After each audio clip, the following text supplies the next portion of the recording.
నమస్కారం Zee TV news కి స్వాగతం. ముందుగా ముఖ్యాంశాలు. 6100 పోస్టుల్లో మెగా డిఎస్సి నోటిఫికేషన్ విడుదల చేసిన విద్యాశాఖ మంత్రి బొత్స సత్యనారాయణ తమ ప్రభుత్వం విద్యకు అధిక ప్రాధాన్యత ఇస్తుందని వెల్లడి. లక్కవరపు కోటాలో ఘనంగా ముగిసిన జైహో బీసీ కార్యక్రమం. వచ్చే ఎన్నికల్లో బీసీ పక్షపాత టీడీపీ పార్టీకి పట్టం కట్టాలని పిలుపునిచ్చిన టీడీపీ మాజీ ఎమ్మెల్యే కోళ్ల లలిత కుమారి.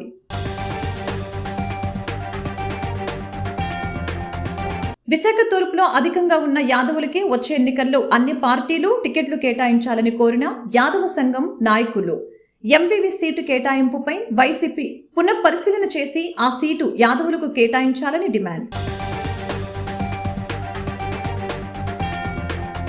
ఫిషింగ్ హార్బర్లో వాసుపల్లి జానకిరాం ఆధ్వర్యంలో ఘనంగా జరిగిన శ్రీ జట రుద్రరాజ శ్యామల జట గంగేశ్వర శాంతి హోమం. కలశాలతో అమ్మవారికి పూజలు చేసిన మత్స్యకార మహిళలు.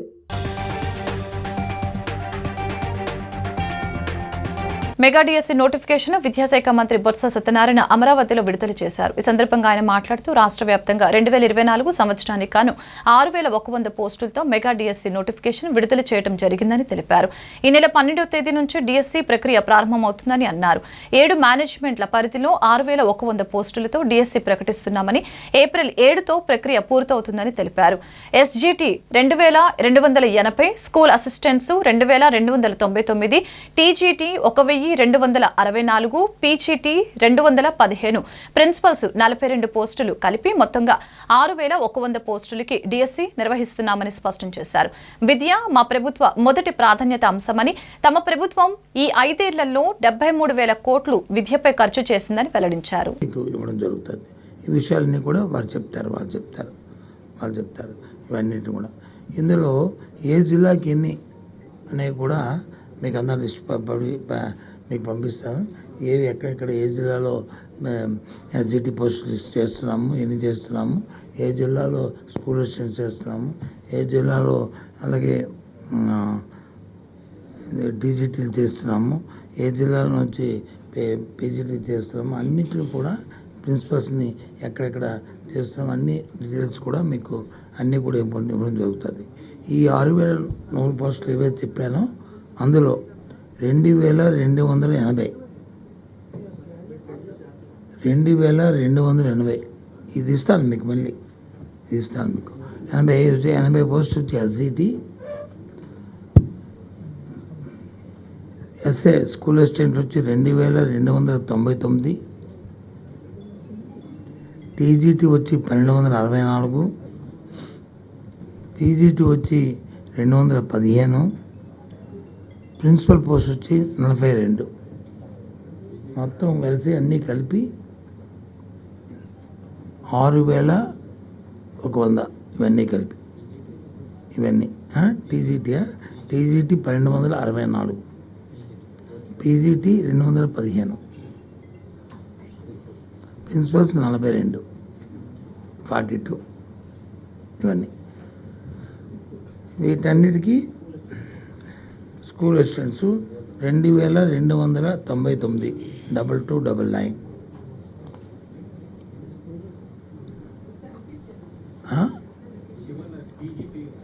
ఇవన్నీ ఇస్తాను కదా మళ్ళీ మీకు, మళ్ళీ సర్క్యులేట్ చేస్తాం. SGT 2280, 2280, SA school assistants 2299, 2299, TGT 1264, 1264, PGT 215, 215, principals 42, 42 కలిపి టోటల్ 6100. ఇది మీకు అందరికీ తెలిసిన విషయం. ఈ రాష్ట్ర ప్రభుత్వం విద్య పట్ల ఎంత ప్రాధాన్యత ఇస్తున్న అంశాన్ని మళ్ళీ మీకు చెప్పవసరం లేదు. మా ప్రభుత్వానికి ఉన్న ప్రాధాన్యత అంశాల్లో విద్య మొట్టమొదటిది. సుమారు ఈ 5 సంవత్సరాల్లో 73,000 కోట్ల రూపాయలు దీని మీద ఖర్చు చేసిన విషయం నేను అసెంబ్లీలో సాక్షాత్తు గవర్నర్ గారే వారి ప్రసంగంలో చెప్పారు. మా ప్రభుత్వం 5 సంవత్సరాల్లో, ఈ 4 సంవత్సరాల 10 నెలల కాలంలో ఇప్పటికీ 73,000 కోట్ల రూపాయలు దీన్ని ఖర్చు చేస్తుందనే విషయాన్ని వారు చెప్పిన విషయం మీకు తెలుసు. ప్రభుత్వం తీసుకున్న ప్రక్రియ అంతా కూడా ఏదైతే రైట్ టు ఎడ్యుకేషన్ యాక్ట్ ఏదైతే ఉందో దాని ప్రకారము ప్రతి వారికి విద్యని అందించాలనేది ప్రభుత్వం తాలూకు ముఖ్య ఉద్దేశం. మా ముఖ్యమంత్రి గారు జగన్మోహన్ రెడ్డి గారి ప్రధానమైన ఆలోచన. విద్య అంటే మామూలుగా ఏదో బడుల్లో డే టు డే చెప్పిన యాక్ట్ కాకుండా ఏదైతే ప్రపంచంలో గ్లోబల్ సిటిజన్గా ఉండాలంటే వారికి అవకాశమైన విద్య, ఏ విద్య అయితే ఏ చెప్తే, ఏ సిలబస్ చెప్తే, ఏ పాఠాలు చెప్తే వాళ్ళు సస్టైన్ అవుతారో దాన్ని ఇక్కడి నుంచే ముందు ఫౌండేషన్ స్థాయి నుంచే, పాఠశాల స్థాయి నుంచే వాళ్ళకి వచ్చి రావాలన్న ఆలోచనతోనే ఇవాళ ఈ ప్రభుత్వం కార్యక్రమం చేస్తున్న విషయాన్ని కూడా చెప్తున్నాను. దాని ముఖ్యంగా మా ముఖ్యమంత్రి గారు డే టు డే ప్రతి నెలకి 2 సార్లు రివ్యూ చేస్తూ మా అధికారుల్ని, మమ్మల్ని అందరినీ కూడా ఎవరు ఏ సలహా చెప్పినా, సూచన చెప్పినా అన్నీ చూసుకుంటూ ప్రపంచ పరిస్థితుల్ని, దేశ పరిస్థితులను ఆలోచన చేస్తూ దానికి తగ్గట్లు మరి ఇవాళ మా ప్రభుత్వం తాలూకా మరి కార్యక్రమం చేస్తున్నాం. అవసరమైనంతకంగా కార్యక్రమాన్ని మార్పులు చేర్పులు చేస్తున్న విషయం కూడా తెలుసు. ప్రభుత్వంలో ఉన్న 45,000 పాఠశాలలు ఏవైతే ఉన్నాయో అన్నింటిలోనూ కూడా మొన్న కాక ఒక వారం రోజుల కింద మనం చూసాం. బీసీ సాధికారతకు పెద్దపీట వేసిన ఏకైక పార్టీ టీడీపీనేనని టీడీపీ మాజీ ఎమ్మెల్యే కోళ్ల లలిత కుమారి తెలిపారు. లలిత కుమారి ఆధ్వర్యంలో లక్కవరపుకోట మండలం రంగరాయపురం గ్రామం వద్ద నియోజకవర్గ స్థాయిలో జైహో బీసీ కార్యక్రమాన్ని నిర్వహించారు. ఈ కార్యక్రమానికి ఇన్ఛార్జీలుగా విశాఖ టీడీపీ పార్లమెంటు ప్రధాన కార్యదర్శి Pasala Prasad, Visakha TDP parliament BC cell అధ్యక్షులు Tammina Vijay Kumar, Visakha TDP parliament BC cell ప్రధాన కార్యదర్శి అనసూరి మధు, విశాఖ టీడీపీ పార్లమెంట్ బీసీసీఎల్ ఉపాధ్యక్షులు బొబ్బిలి అప్పారావు మాస్టర్ ముఖ్య అతిథిగా పాల్గొన్నారు. ఈ సందర్భంగా కోళ్ల లలిత కుమారి మాట్లాడుతూ బీసీలను అన్ని రకాలుగా అభివృద్ధి పదంలో నడిపించిన ఏకైక పార్టీ తెలుగుదేశం పార్టీ మాత్రమేనని గుర్తు చేశారు. బీసీలను మరింత అభివృద్ధి చెంది అభివృద్ధి పదంలో ముందుకు అడుగులు వేయడానికి తెలుగుదేశం పార్టీ ఈ జైహో బీసీ కార్యక్రమాన్ని తీసుకువచ్చిందని తెలిపారు. బీసీలకు వెన్నుదన్నుగా టీడీపీ అధినేత నారా చంద్రబాబు నాయుడు ఉంటారని, వారి నాయకత్వంలో స్థానిక సంస్థలు, ఎన్నికల రిజర్వేషన్లు, ఆదరణ పథకాలు, బీసీ కార్పొరేషన్ రుణాలు, సప్లాన్ నిధులు, బీసీ భవనాలు, విదేశీ విద్య, skill development, NTR Vidyonnathi, BC కులగణన, నామినేటెడ్ పదవులు వంటి అన్ని అవకాశాలు దక్కుతాయని భరోసా ఇచ్చారు. మరి పవన్ కళ్యాణ్ ఆదేశాల మేరకు ఏ కార్యక్రమం చేసినా మరి నందకుమార్ గారితో ప్రతి కార్యక్రమం చేస్తూ మొట్టమొదటిసారిగా పార్టీ ఆవిర్భావ దినోత్సవం నాడే బీసీలంటే పక్షపాతని మరి నందమూరి ఆ రోజు మరి బీసీలకు ఆ రోజులో ఆవిర్భావ దినోత్సవం రోజు ఆయన సభ్యుడిగా ఎన్నికడం జరిగింది. ఈరోజు బీసీలు మన విజయనగరం జిల్లాలో 73% ఉన్న బీసీలకి రాజకీయాలు చూస్తే 2 కాన్స్టిట్యూన్సీలు ఓసీలు ఉన్నారు, విజయనగరం, బొబ్బిలి. అలాగే ఎస్సీ, ఎస్టీ 3 పోతున్నాయి. మిగిలిన ఆ 5 కాన్స్టిట్యూన్సీ కూడా మనకి బీసీలు రావడం జరుగుతుంది. మన బీసీలు రాజకీయాలు వస్తేనే బీసీలో ఎక్కువగా మన రైతాంగం, వ్యవసాయం మీద ఆధారపడిన వాళ్ళు ఎక్కువ ఉంటారు. అలాగే మంగళి, చాకలి, చేతి వాళ్ళు ఎక్కువ ఉన్నారు. బీసీ అంటే ఎన్టీ రామారావు గుర్తుకొస్తుంటారు మనకి. మన బీసీ వాళ్ళు కూడా అందరూ కూడా సప్తాల నిధులు 75,000 కోట్ల వరకు నిధులు దారి మళ్లించారని రెడ్డి గారు మనం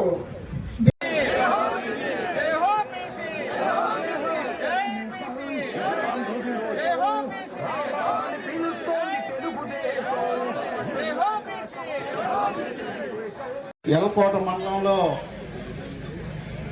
చివరగా ఈ జైహో బీసీ కార్యక్రమం ఏర్పాటు చేసుకోవడం జరిగింది. మరి ముందుగా ఈ కార్యక్రమం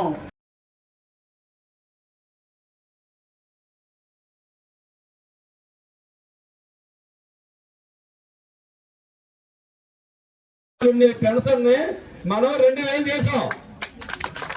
2,000 చేసిన నెలకు 2 సంవత్సరాలకి 250 రూపాయలు చొప్పున ఇప్పటికి నెల 2 పెద్దలందరూ కూడా నమస్కారాలు తెలియజేసుకుంటూ మరి ఈ కార్యక్రమానికి విశేష అతిథిగా వచ్చినటువంటి మరి మాజీ ఎమ్మెల్యే మన లలిత్ కుమార్ గారు ఇవాళ గౌరవ తెలుగుదేశం పార్టీ జాతీయ అధ్యక్షులు మాజీ ముఖ్యమంత్రి పెద్దలు నారా చంద్రబాబు నాయుడు గారి సహకారంతో రాష్ట్ర వ్యాప్తంగా నియోజకవర్గాలు మండలాలు ఏవైతే మరి బీసీ కులాలు అందరూ కలిసికట్టుగా ఉండాలి, అందరు భవిష్యత్తులు బాగుండాలని ఒక కార్యక్రమాన్ని జైహో బీసీ ద్వారా మరి ఏర్పాటు చేసుకుంటూ ముగింపు సమావేశం మరి ఎస్కోట్ నియోజకవర్గం తెలకోట మండలంలో ఈనాడు పెట్టుకోవడం జరిగింది.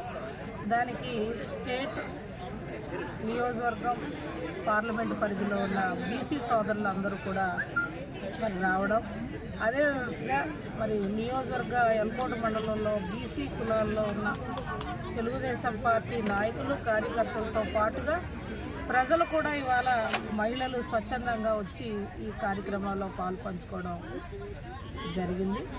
బీసీ కులాల్లో ఉన్న అన్ని వర్గాలు రాష్ట్రంలో ఉన్న ప్రజల్ని నేను కోరేది ఒకటే, అన్న స్వర్గీయ నందమూరి తారక రామారావు గారు తెలుగు వాళ్ళ కోసం, ముఖ్యంగా బీసీల కోసం తెలుగుదేశం పార్టీని ఆనాడు స్థాపించి ఇవాళ నాలా నేను బీసీ మహిళగా ఇవాళ బయటకు వచ్చాను అంటే స్వర్గీయ నందమూరి తారక రామారావు గారు పెట్టిన మహిళలకి ఒక అవకాశం అని భావిస్తాను.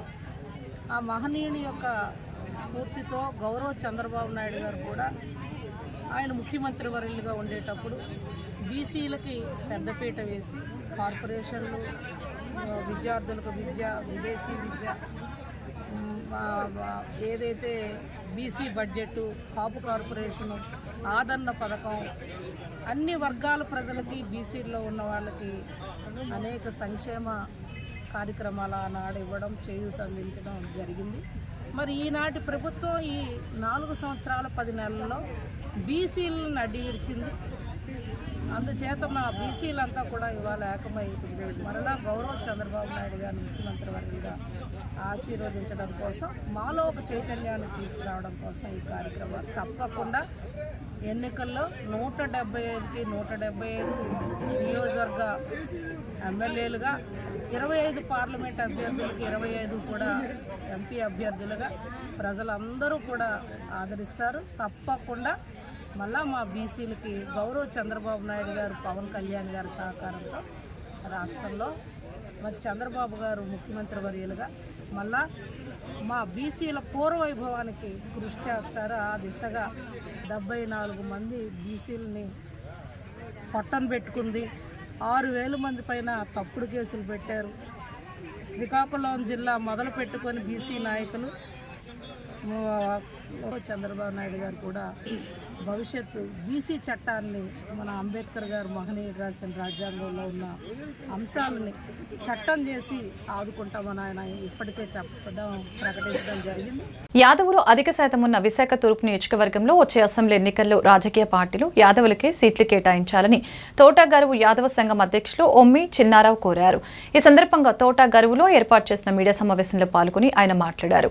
తూర్పు నియోజకవర్గంలో సుమారు 70% సామాజిక వర్గం బలమున్న యాదవ సామాజిక వర్గానికి కాకుండా మరే ఇతర వర్గానికి సీటు కేటాయించినా వచ్చే అసెంబ్లీ ఎన్నికల్లో సహకరించేది లేదని హెచ్చరించారు. గత 15 ఏళ్లుగా తమ యాదవ సామాజిక వర్గానికి తూర్పులో అన్ని రాజకీయ పార్టీలు అన్యాయం చేస్తూనే ఉన్నాయని, ఇప్పటికైనా కళ్లు తెరిచి తూర్పు సీటును తమ సామాజిక వర్గానికి కేటాయిస్తే గెలిపించి అసెంబ్లీలో తమ సామాజిక వర్గం హక్కుల సమస్యలపై పోరాటం చేయడానికి అవకాశం ఉంటుందని అన్నారు. తూర్పులో అతి తక్కువ ఓట్ల శాతం ఉన్న కమ్మ సామాజిక వర్గానికి చెందిన ఎంవీవీకి సీటు కేటాయించే ముందు కాస్త ఆలోచించాల్సిందని అన్నారు.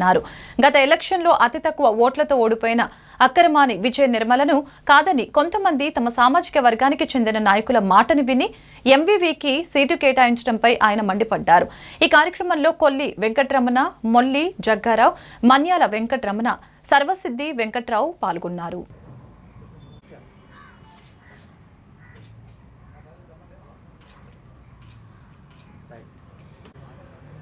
స్టార్ట్ చేస్తాం.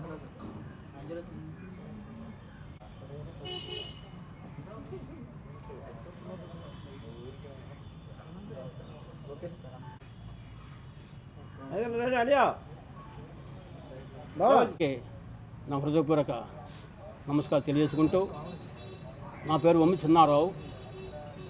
నేను తోటగారు యాదవ సంఘం ప్రెసిడెంట్గా ఉంటున్నాను. ఇది మా తరతరాల నుంచి ఉన్నటువంటి మా గ్రామం ఇది. తర్వాత ఇప్పుడు ఈ ప్రెస్ మీట్ పెట్టవలసిన కారణం ఏంటంటే, ఈ విశాఖ తూర్పు నియోజకవర్గం గతంలో ఇది విశాఖ టూగా ఉండేది.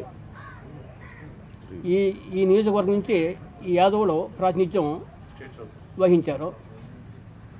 అందులో ముఖ్యంగా వాసుదేవరావు గారు, రాజన్ రమణి, పల్లా సింహాచలం, ఇటువంటి ఇన్నింటి వరలక్ష్మి, ఇటువంటి వాళ్ళంతా యాదవుల ప్రాతినిధ్యం ఉండేది. అయితే 15 సంవత్సరాల తర్వాత ఈ టీడీపీ ప్రభుత్వం, టీడీపీ పార్టీ వాళ్ళు ఈ యాదవులకి కేటాయించకుండా వేరే సామాజిక వర్గానికి కేటాయించి ఈ 15 సంవత్సరాల నుంచి ఈ యాదవుల ప్రాతినిధ్యం పోయింది. అందుకు దానికి ధీటుగా 2014లో మళ్ళీ ఈ యాదవులకి సీట్ ఇచ్చి వీళ్ళు ప్రాతినిధ్యం వహించే విధంగా 2014లో ఈ వైసీపీ పార్టీ శ్రీ వంశీ కృష్ణ గారికి ఒక సీట్ ఇవ్వడం జరిగింది. కొన్ని అనివార్య కారణాల వల్ల కొద్ది మెజార్టీలో ఆయన గెలవలేకపోయారు. ఆ తర్వాత 2019కి ఆయన మంచి పికప్ అయ్యి ఉన్నారు. అయితే ఆ టైంలో ఆయన సీట్ ఇస్తే బాగున్నాం. అలా కాకుండా మళ్ళా ఈ కొత్త వారికి అంటే అక్రమాన్ని విజయనిర్మల గారికి ఇవ్వడం వల్ల అక్కడ సరైన టైం సరిపోక ఇటువంటి కారణాల వల్ల ఆవిడికి కూడా ఈ గెలవలేక స్వల్ప ఓట్లతో పోయింది. అప్పుడు ఈ టీడీపీ వాళ్ళు 40,000 ఓట్లు దొంగ ఓట్లతో వేయించి మొత్తం మాయోపాయంతో ఆ విధంగా ఓడించడం జరిగింది. అవన్నీ గమనించి ఈసారి పక్కాగా ప్లాన్ చేసుకొని వాళ్ళు ఓడించడానికి మనం రెడీగా ఉన్నా సరే, మరి ఈ వైసీపీ పార్టీ మళ్ళీ ఇంకో కొత్త వ్యక్తికి ఇక సీట్ ఇవ్వడం చాలా అది అన్యాయం. ఇంచేత ఒకసారి పోయినంత మాత్రాన మళ్ళీ వాళ్ళకి సీట్ ఇవ్వకంటే ఇంకో రెండోడికి ఇవ్వడం సరికాదు. ఒకసారి పోయిన తర్వాత రెండోసారికి వాళ్ళు మంచి పికప్ అయ్యి ఆ రెండోసారి గెలవడానికి అవకాశం ఉంది. ఇంకోసారి ఛాన్స్ ఇస్తే చాలా బాగున్నాం. అలా కాకుండా ఎటువంటి టైం లేకుండా జస్ట్ ఒకసారి ఓడిపోయిన వాళ్ళకి మళ్ళీ రెండోసారి సీట్ ఇవ్వడం వల్ల ఇక్కడ మాకు అన్యాయం జరిగిపోతుంది. అందుచేత ఈ సామాజిక వర్గానికి మాకు దగ్గర 15 సంవత్సరాల నుంచి అన్యాయం జరుగుతుంది. మా ప్రాతినిధ్యం అసెంబ్లీలో లేదు. అందుచేత ఈ అసెంబ్లీలకి ఈ యాదవ సోదరుల నుంచి, యాదవ నాయకుల నుంచి అక్కడ అసెంబ్లీలో ప్రాతినిధ్యం కావాలని మేము అందరితో ప్రయత్నిస్తున్నాం. అయితే మా ప్రయత్నాలన్నీ ఈ ప్రస్తుత పార్టీలు వమ్ము చేసి మమ్మల్ని అక్కడికి మాకు ప్రాతినిధ్యం లేకుండా చేస్తున్నాయి. ఇది చాలా అన్యాయం. ఈ దురాక్రమాన్ని మేము అడ్డుకోవాలని ఈసారి మేము చాలా గట్టిగా ఉన్నాము. అందుచేత యాదవుల్లో కూడా మంచి బలమైనటువంటి నాయకులు ఉన్నారు. వీళ్ళందరికీ ఈసారి మరి ఈ పార్టీలో అన్ని పార్టీలు కూడా మమ్మల్ని గుర్తించి సీటు ఇవ్వకపోతే ఈసారి ఇండిపెండెంట్గా మొత్తం అందరి నాయకుల్ని ఏకం చేసి ఒకరిని ఇండిపెండెంట్గా పెట్టి గెలిపించుకోవాలనే ఆలోచన కూడా మేము ఉన్నాము. అందుచేత మా అభ్యర్థుల్ని మన్నించి ఈసారి మాకు సీట్ ఇవ్వాలా. అందులోనూ ఈ తూర్పు నియోజకవర్గంలో యాదవులు చాలా ఎక్కువ ఉన్నారు. సుమారు 70% యాదవులు ఉండగా 4% ఉన్నటువంటి మిగతా కమ్మ సామాజిక వర్గానికి ఇక్కడ సీట్ ఇవ్వడం చాలా అన్యాయం. అందులో మొన్న చాలా అనూహ్యమైనటువంటి విశాఖపట్నం ఫిషింగ్ హార్బర్లో Andhra Pradesh mechanised fishing boat operators association ఆధ్వర్యంలో శాంతి హోమం శ్రీ జటా రుద్ర రాజశ్యామల జటా గంగేశ్వర మహాయజ్ఞం కార్యక్రమం నిర్వహించారు. అసోసియేషన్ అధ్యక్షులు వాసుపల్లి జానకిరామ్ ఆధ్వర్యంలో జరిగిన ఈ కార్యక్రమంలో మత్స్యకార మహిళలు కలశాలతో అమ్మవారి దేవాలయం నుంచి బయలుదేరి గతంలో అగ్ని ప్రమాదం జరిగిన ఘటనా స్థలం వద్దకు చేరుకుని అక్కడ గంగమ్మ తల్లికి మత్స్య నారాయణ స్వామికి పూజలు నిర్వహించి అమ్మవారికి కలశాభిషేకం చేశారు. అనంతరం మహాయజ్ఞం శాంతి హోమంలో వాసుపల్లి జానకిరామ్ దంపతులు పాల్గొన్నారు. ఈ సందర్భంగా జానకిరామ్ మాట్లాడారు.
అమ్మ ఉన్నమి పుట్టిలు ఆ కళ్ళు చూడు అమ్మ ముక్కోటి మెరుపుల మోగు చూడు అమ్మమ్మ ముగ్గురమ్మల మూల పుట్టమ్మ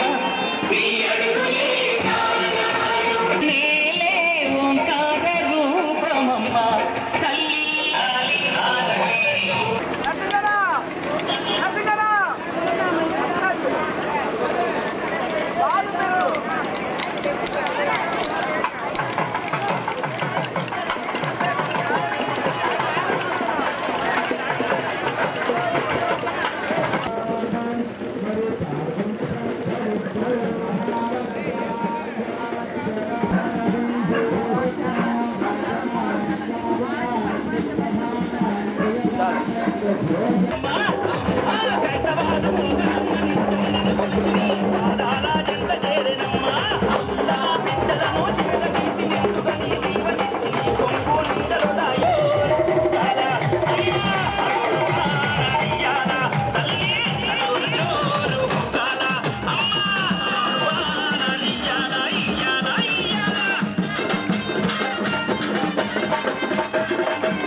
పూజలు నిర్వహించి యజ్ఞ యాగాదులతోని మరి ఋషి పండుగలతోని మరి వేద మంత్రోచ్చారాల మధ్యన యజ్ఞం నిర్వహించి మరి గంగేశ్వరునికి గంగామాతకి రాజశ్యామలాదేవి గంగేశ్వరునికి శ్రీ మహావిష్ణువు మొదటి రూపమైన మత్స్యావతార శ్రీమన్నారాయణుడికి కూడా మేము యథాశక్తి పూజలు నిర్వహించడం రోజుగా జరిగింది. మరి ఇది చివరి క్రతువుగా ఈరోజు మరి వేలాది మంది మత్స్యకార మహిళలతో ఈరోజు ఊరేగింపుగా కలశాభిషేకం చేస్తూ కలశాలతో పాటు ఊరేగింపుగా వచ్చి అక్కడైతే అగ్ని ప్రమాదం జరిగి మా ప్రాణాలు పోతాయి, మా జీవితాలు గుడ్డిపాలైపోయి అని మేము బాధపడ్డాము. అదే ప్రాంతంలోని అమ్మవారికి దండం పెట్టుకుని అమ్మవారికి పూజలు చేసి అమ్మవారికి ఒక పూర్ణాహుతి ఆహుతిచ్చి మరి అదేవిధంగా ఒక శాంతి హోమం నిర్వహించుకొని మేము ఈ గంగాహారతి ఇవ్వడం అనేది ఇప్పుడు జరుగుతూ ఉంది. దాంట్లో భాగంగా స్వయంగా గంగమ్మ తల్లి మాతో పాటు నడిచి ఇక్కడికి వచ్చి ఇక్కడ అభిషేకాలు చేసిన తర్వాత రాబోయే అసెంబ్లీ పార్లమెంట్ ఎన్నికల్లో అన్ని రాజకీయ ప్రధాన పార్టీలు వెలమ కులానికి ప్రాధాన్యత ఇచ్చి సీట్లు కేటాయించాలని వెలమ సంక్షేమ సంఘం సెంట్రల్ విశాఖపట్నం అధ్యక్షులు చుక్కా చిన్నబాబు కమిటీ సభ్యులు కోరారు. ఈ సందర్భంగా బీజేఎఫ్ ప్రెస్ క్లబ్ లో ఏర్పాటు చేసిన మీడియా సమావేశంలో పాల్గొని మాట్లాడారు. త్వరలో జరగబోయే సార్వత్రిక ఎన్నికల్లో రాష్ట్రంలో 32 లక్షల జనాభా కలిగిన వెలమలకు పార్లమెంట్ అసెంబ్లీ ఎన్నికలలో ప్రాధాన్యత కల్పించాలని అన్నారు. ఉమ్మడి విశాఖ జిల్లాలో సుమారు 10 లక్షలకు పైన వెలమ సామాజిక వర్గం ఉందని తెలిపారు. రాబోయే పార్లమెంట్ ఎన్నికల్లో విశాఖ ఉమ్మడి జిల్లాలో నుంచి అనకాపల్లి పార్లమెంటు కానీ విశాఖపట్నం పార్లమెంటు స్థానంలో 1 వెలమలకు కేటాయించాలని డిమాండ్ చేశారు. ఉమ్మడి విశాఖపట్నం జిల్లాలో 5 ఎమ్మెల్యే స్థానాలు కల్పించాలని అన్ని రాజకీయ పార్టీలను కోరుకుంటున్నట్లు తెలిపారు. ఉత్తర నియోజకవర్గం వెలమ సంక్షేమ సంఘం అధ్యక్షులు పాసాల సూర్యనారాయణ, మధురవాడ వెలమ సంక్షేమ సంఘం అధ్యక్షులు చలమూరు నాయుడుబాబు తదితరులు పాల్గొన్నారు.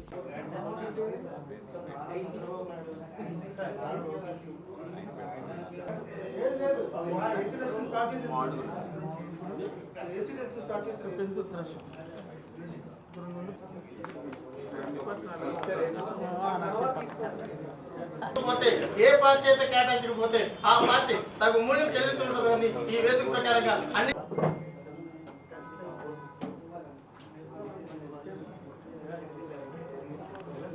Andhra Velama central organisation president Chukka చంద్రబాబుని ఈరోజు ప్రెస్ మీట్కి ఇచ్చేసిన పాత్రికేయులకు అందరికీ అభినందన తెలుపుకుంటూ ఈరోజు మా డిమాండ్ ఏంటంటే ఉత్తరాంధ్రలో సామాజిక పరంగా రమారమి 26 లక్షల వెల్మ సభ్యులు ఉన్నాము మా పాపులేషను.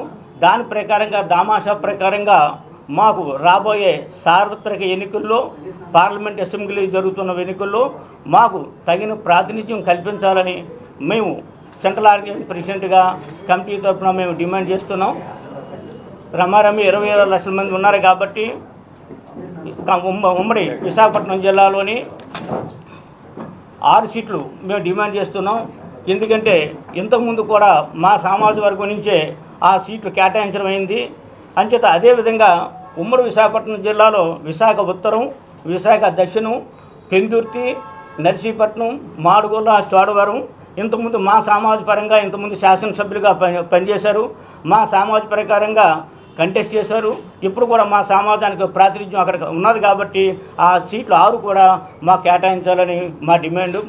అలాగే విజయనగరం జిల్లాలోని బొబ్బిలి, గజపతినగరం, ఎస్కోట, విజయనగరం ఈ 4 సీట్లు కూడా మాకు దామాషా ప్రకారంగా మా జనాభా ఆ 4 కాన్స్టిట్యూన్సీలు ఎక్కువగా ఉన్నది కాబట్టి అవి కూడా మాకు కేటాయించాలి.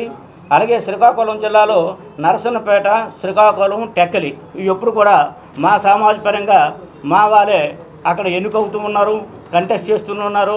అన్ని పార్టీలు కూడా ఈ ప్రాధాన్యత పరంగా సీట్లు కేటాయించి మా వెలమ జాతికి ఆ అసెంబ్లీ స్థానాలు కేటాయించాలని కోరుతున్నాం మరియు డిమాండ్ చేస్తున్నాం. పార్లమెంట్ స్థానాలకు వచ్చేటప్పటికి అనకాపల్లి, వైజాగ్, శ్రీకాకుళం ఈ 3 పార్లమెంట్ స్థానాలు మా వెలమలకు కేటాయించాలి. తదనుగుణంగా ఎందుకంటే మాకు ఏమైనా దామాషా ప్రకారంగా ప్రకటించకపోతే మా వెలమ జాతిలోని నిరాశ నిస్పృహలతోటి ఈ రాజకీయ పార్టీలు వ్యతిరేకంగా ఉండడానికి కూడా సంకోచించమని మేము ఈ సభాముఖంగా అన్ని రాజకీయ పార్టీలు కోరేది ఏంటంటే మా తాలూకా రేషో ప్రకారంగా అంటే జనాభా ప్రాతిపదికగా సీట్లు రాబోయే ఎన్నికల్లో అసెంబ్లీ స్థానాలకి, పార్లమెంట్ స్థానాలకి మాకు వెలమ సామాజిక వర్గానికి సీట్లు కేటాయించాలని ఈ వేదిక పరంగా మేము విన్నవించుకుంటున్నాం. ముఖ్యంగా అన్ని రాజకీయ పార్టీలు చెప్పేది ఏమిటంటే ఈ వెలములు ఏదైనా సరే విశ్వనీయవారు తర్వాత ఏదైనా తలుచుకుంటే అది నెరవేర్చే గుణం ఉన్నవారు. అటువంటి వారిని ఏ రాజకీయ పార్టీ అయినా వదులుకుంటే దానికి వారు చాలా మూల్యం చెల్లించుంటుంది. కాబట్టి అన్ని రాజకీయ పార్టీలకు చెప్పేది ఏంటంటే రాజకీయ పార్టీలు అన్నింటినీ కూడా చెప్పేది ఏంటంటే ఈ సభావేదికగా మీరందరూ కూడా అన్ని రాజకీయ పార్టీలు ఈ వెలమ సామాజిక వర్గానికి తగు రీతిన సీట్లు కేటాయించాలని పార్లమెంట్ స్థానాలు కానివ్వండి, అసెంబ్లీ స్థానాలు కానివ్వండి ఈ 3 జిల్లాల్లో చాలా అధిక జనాభా ఉన్న వెలమ కులస్తులు ఈ మధ్యకాలంలో చాలా. వార్తలు ముగించే ముందు ముఖ్యాంశాలు మరొకసారి. 6100 పోస్టుల్లో మెగా డిఎస్సి నోటిఫికేషన్ విడుదల చేసిన విద్యాశాఖ మంత్రి బొత్స సత్యనారాయణ తమ ప్రభుత్వం విద్యకు అధిక ప్రాధాన్యత ఇస్తుందని వెల్లడి. లక్కవరపు కోటాలో ఘనంగా ముగిసిన జైహో బీసీ కార్యక్రమం. వచ్చే ఎన్నికల్లో బీసీ పక్షపాత టీడీపీ పార్టీకి పట్టం కట్టాలని పిలుపునిచ్చిన టీడీపీ మాజీ ఎమ్మెల్యే కోళ్ల లలిత కుమారి.